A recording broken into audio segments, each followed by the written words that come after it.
ओम नमः शिवाय। हर हर महादेव।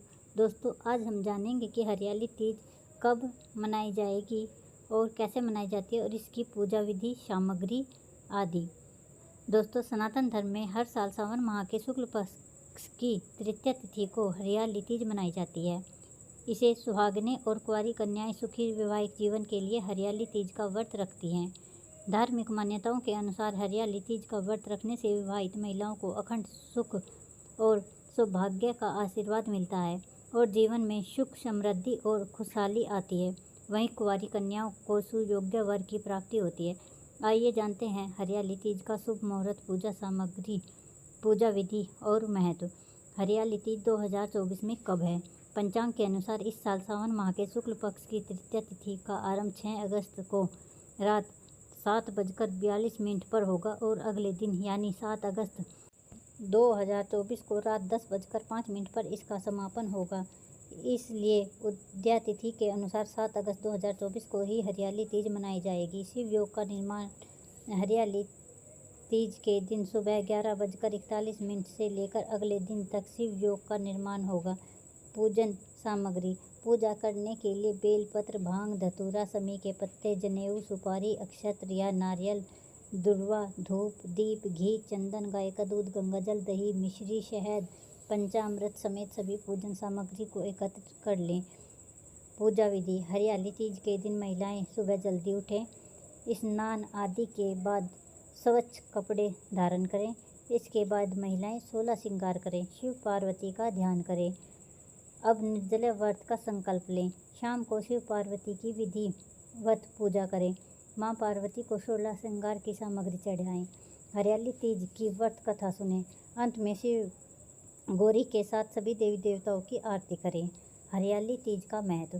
पति की दीर्घायु और सुखी वैवाहिक जीवन के लिए सुहागिन महिलाएं हरियाली तीज का निर्जला व्रत रखती हैं। इस दिन महिलाएं 16 श्रृंगार करती हैं और हाथ में मेहंदी लगाती हैं।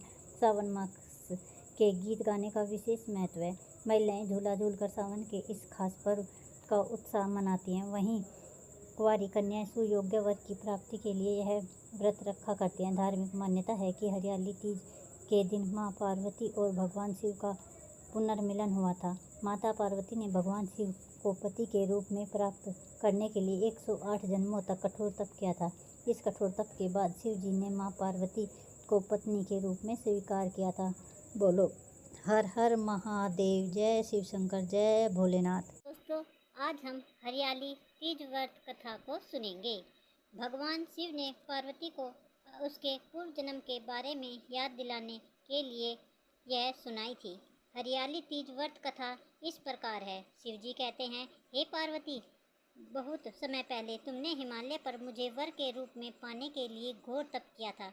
इस दौरान तुमने अन्न जल त्याग कर सूखे पत्ते चबाकर दिन व्यतीत किए थे। किसी भी मौसम की परवाह किए बिना तुमने निरंतर तप किया। तुम्हारी इस स्थिति को देखकर तुम्हारे पिता बहुत दुखी थे। ऐसी स्थिति में नारद जी तुम्हारे घर पधारे। जब तुम्हारे पिता ने नारद जी से उनकी आगमन का कारण पूछा तो नारद जी बोले, हे गिरिराज, मैं भगवान विष्णु के भेजने पर यहाँ आया हूँ। आपकी कन्या की घोर तपस्या से प्रसन्न होकर वह उससे विवाह करना चाहते हैं। इस बारे में मैं आपकी राय जानना चाहता हूँ। नारद जी की बात सुनकर पर्वतराज अति प्रसन्नता के साथ बोले, हे नारद जी, यदि स्वयं भगवान विष्णु मेरी कन्या से विवाह करना चाहते हैं तो इससे बड़ी कोई बात नहीं हो सकती। मैं इस विवाह के लिए तैयार हूँ। फिर शिव जी पार्वती जी से कहते हैं, तुम्हारे पिता की स्वीकृति पाकर नारद जी विष्णु जी के पास गए और यह शुभ समाचार सुनाया। लेकिन जब तुम्हें इस विवाह के बारे में पता चला तो तुम्हें बहुत दुख हुआ। तुम मुझे यानी कैलाशपति शिव को मन से अपना पति मान चुकी थी। तुमने अपने व्याकुल मन की बात अपनी सहेली को बताई।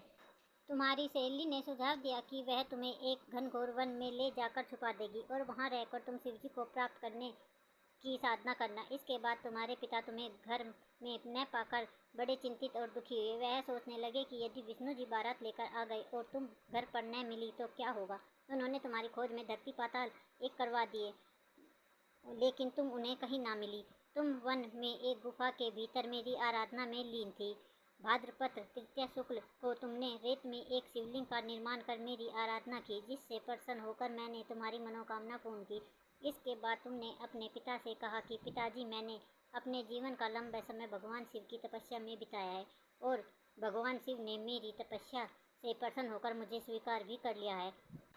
अब मैं आपके साथ एक ही शर्त पर चलूंगी कि आप मेरा विवाह भगवान शिव के साथ ही करेंगे। पर्वतराज ने तुम्हारी इच्छा स्वीकार कर ली और तुम्हें घर वापस ले गए। कुछ समय बाद उन्होंने पूरे विधि विधान से हमारा विवाह किया। भगवान शिव ने इसके बाद कहा कि हे पार्वती, तृतीया को तुमने मेरी आराधना करके जो व्रत किया था उसी के परिणाम स्वरूप हम दोनों का विवाह संभव हो सका है। इस व्रत का महत्व यह है कि मैं इस व्रत को पूर्ण निष्ठा से करने वाली प्रत्येक स्त्री को मनोवांछित फल देता हूँ। भगवान शिव ने पार्वती जी से कहा कि इस व्रत को जो भी स्त्री पूर्ण श्रद्धा से करेगी उससे तुम्हारी तरह अचल सुहाग प्राप्त होगा। बोलो हर हर महादेव, जय शिव शंकर, जय भोलेनाथ। भगवान सबकी मनोकामना पूर्ण करे सबके। दोस्तों, कहानी में अंत तक बने रहने के लिए धन्यवाद। अगर आपको हमारी वीडियो अच्छी लगी तो वीडियो को लाइक करें, शेयर करें और चैनल को सब्सक्राइब करें और अपने सुझाव हमें कमेंट बॉक्स में ज़रूर दें। धन्यवाद।